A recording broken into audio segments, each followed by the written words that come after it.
அவருடைய புறப்படுதல் அருணோதயம் போல் ஆயத்தமாய் இருக்கிறது என்று சொல்லி வாசித்தோம் இல்லையா? அப்ப இந்த புறப்படுதல் அப்படின்னு சொன்னா என்ன அர்த்தம்?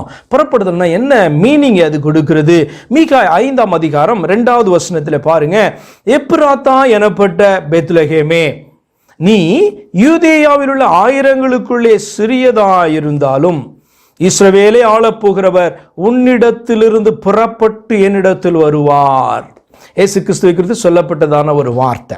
உன்னிடத்திலிருந்து புறப்பட்டு என்னிடத்தில் வருவார். அவருடைய புறப்படுதல் அனாதி நாட்களாகிய பூர்வத்தினுடையது.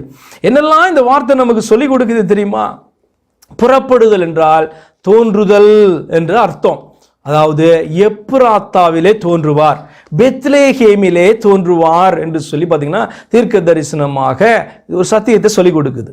பெத்லேஹேம்ல தேடணும், எங்கே பிறந்திருக்காரு? வேற எங்கேயோ பறக்கிறவ கிடையாது. மேசியா எப்ராத்தாவில் பெத்லேஹேம்ல இருந்து புறப்படுவார் என்று சொல்லப்பட்டிருக்கு. புறப்படுதல் என்று சொன்னால் புதியவர் அல்ல, ஆதியில் இருந்து இருப்பவர். இந்த வசனத்தில் ஏன் தெரியுமா? அவருடைய புறப்படுதல் அனாதி நாட்களாகிய பூர்வத்தினுடையது. நமக்கு எல்லாம் கேட்டால் தெரியும். 2000 வருஷத்துக்கு முன்பாக இயேசு கிறிஸ்து பெத்லேஹேம் என்கிறதான ஒரு ஊரில் பிறந்தார். பெத்லேஹேம்ல காணப்பட்டதான பெத்லேஹேம்ல பிறந்தார். கன்னி மரியாளிடத்திலே உற்பத்தியானார். அதிசயம், அதான் ஒரு அதிசயமானவர். அவர் பார்த்தீங்க அப்படின்னு சொன்னால் ஒரு புருஷனிடத்துல அவள் சேர்வதற்கு முன்பாக கன்னியா இருக்கும் போதே அவர் உற்பத்தியானார் என்று சொல்லி நாம் அறிந்து இருக்கிறோம், அதை விசுவாசிக்கிறோம். ஆனால் அந்த வசனம் என்ன தெரியுமா சொல்லுகிறது? அவருடைய புறப்படுதல் 2000 வருஷத்துக்கு முன்னாடி இல்லை, ஆதியிலிருந்து இருக்கிறவர். பூர்வ நாட்கள் உடையதுன்னு சரி அர்த்தம். அங்கே இருந்ததான 2வது தேவன் 3வது தேவன்லாம் கிடையாது.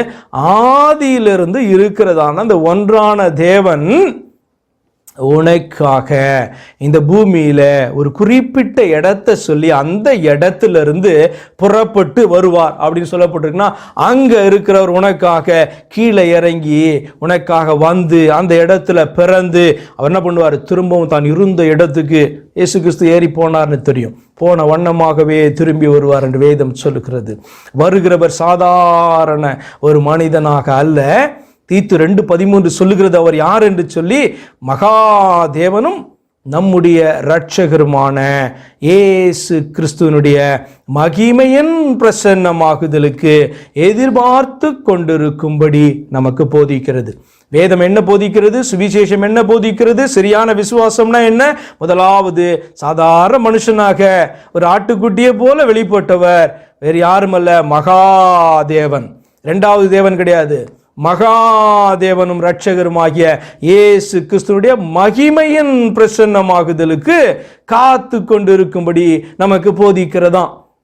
அப்ப யோசித்து பாருங்க, அருணோதயம் அந்த புறப்படுதல் என்று சொல்லும் பொழுது ஆதியில் இருந்து இருந்தவர் அந்த இடத்திலிருந்து புறப்படுறாரு, இந்த பூமியிலிருந்து புறப்பட்டாரு என்று சொல்லி விசுவாசிக்க வேண்டும்.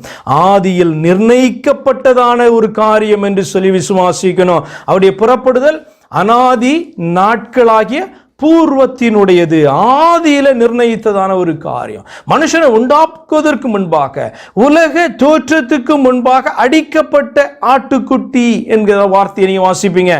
அர்த்தம் என்ன தெரியுமா? உலகத்தை உண்டாக்கி மனுஷனை படைப்பதற்கு முன்பாகவே தேவனுடைய பிளான் என்ன தெரியுமா?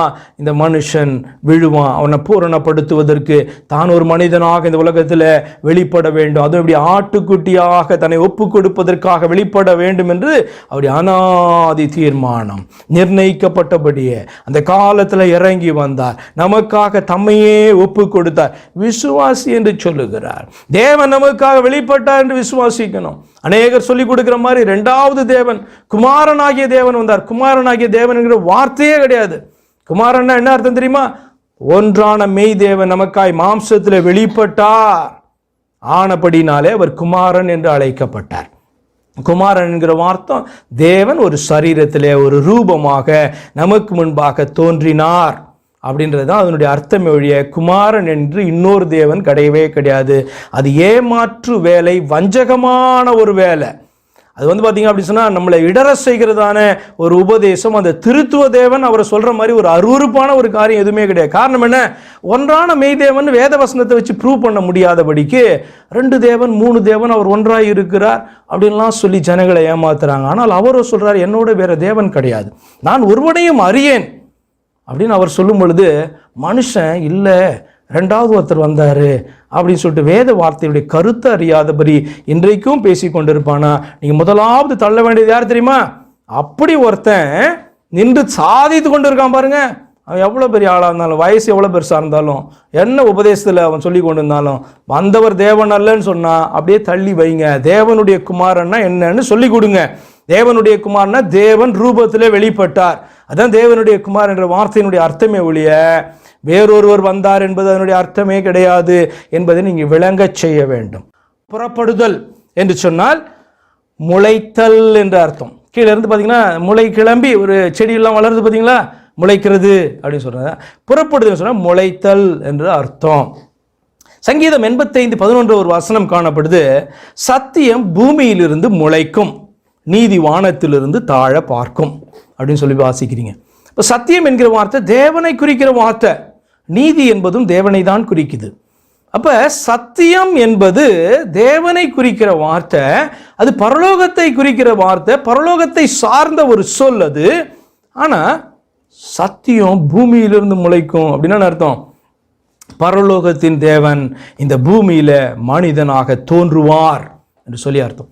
உடனே நீங்க கேட்கலாம், அப்ப பாரு பிதா நீதியாக மேல இருந்து பார்க்கிறாரு அப்படி சொல்லுவாங்க. ஏன்னா திருத்துவம் அப்படின்றதான ஒரு கோட்பாட்டுக்குள்ள காணப்படுகிறபடினால அவர்களுக்கெல்லாம் நான் என்ன தெரியுமா சொல்லுவேன்? 2 வசனத்தை காண்பிப்பேன். 1 யோவான் 3:13 ஆண்டவராகிய இயேசு கிறிஸ்து சொன்னார், பரலோகத்திலிருந்து இறங்கினவரும் பரலோகத்திலே இருக்கிறவருமான மனுஷகுமாரனே அல்லாமல் பரலோகத்துக்கு ஏறினவர் ஒருவனும் இல்லை. என்ன சொல்றாரு? கீழே பூமியில இறங்கி நிற்கும்போது பரலோகத்திலே நான் தான் தேவனாக இருக்கிறேன், கீழே மனுஷனா நின்றுட்டு இருக்கேன்னு சொல்றாரு. அதே மாதிரி ஏசாயா 57:15 காணப்படுது, நித்திய வாசியாய் இருக்கிற உன்னதத்தில் இருக்கிறதான அந்த தேவன் தன்னை தாழ்த்துகிற மனுஷனுக்குள்ளும் வந்து வாசம் பண்ணுகிறேன், அவனை உயிர்ப்பிக்கும்படியான்னு சொல்றார். இந்த வார்த்தையை பார்க்கும்போது நீதி வேலைன்னு பார்க்குதுன்னா நீதின்றதான இன்னொரு தேவன் பார்க்கிறாரு, கீழே வந்து குமாரன்றதான ஒரு தேவன் காணப்படுறாரு அப்படின்னு சொன்னா ரெண்டுமே விக்கிரகம்னு அர்த்தம். தேவன்னா ஒருவர் தான், அந்த தேவன் தான் நமக்காக என்ன பண்ணாரு? மனுஷனாக வெளிப்பட்டார். அதுதான் அருணோதயம் வேதம் சொல்லுகிறது. அவருடைய புறப்படுதல் அப்படின்றதான அந்த வார்த்தை எதை குறிக்கிறது என்று சொன்னால் முளைக்கிறது அப்படின்னா உங்களுக்கு புரியும் இல்லையா? அதன் அடிப்படையில் சங்கீத வார்த்தை சத்தியம் பூமியிலிருந்து முளைக்கும், விசுவாசிக்கணும். பரலோகத்தினுடைய காரியம், பரலோகத்தின் சத்தியம் பூமியில அது வெளிப்படும். அது இயேசு கிறிஸ்துவை குறிக்கிறதான வார்த்தை என்பதை புரிந்து கொள்ளுங்க.